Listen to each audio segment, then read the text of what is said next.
9 months of waiting for your little one is usually filled with a lot of excitement and joy and anticipation, but expectant moms are now facing new worries amid the coronavirus epidemic. You may remember just last week, we told you about new guidelines from the CDC that could mean pregnant women who become infected or exposed to the coronavirus could be separated from their newborn for up to a week or more. You've got questions. I've got questions. 11 Alive medical correspondent Dr. Sujatha Reddy walks us through what we know. Counting down to baby's arrival now comes with a whole new set of questions, like how do I protect myself from COVID-19? Pregnant women, because we know their immune system is slightly suppressed, should take the exact same precautions everyone else is. Right now, that social distancing, that stay at home is going to be the most important thing for pregnant women to do.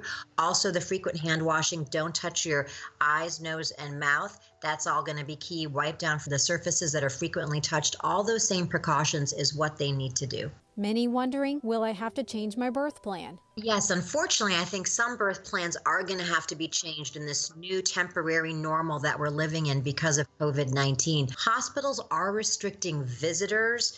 And, I checked for Northside, which is where I work. And right now for labor and delivery, Northside is saying a mom can pick one person to stay with her. So a person may have hoped to have their mother or mother-in-law and their spouse in the room, and that's just not going to happen right now. Definitely things are going to change, but I don't think it's going to impact having a healthy delivery. But will the hospital have enough supplies? People are worried about, are they going to have enough equipment to deliver their baby? And I really feel the answer is yes. Labor and delivery is usually a very protected space in the hospital, and I really think the hospitals are going to make sure they can take care of our most valuable commodity, which is moms and babies.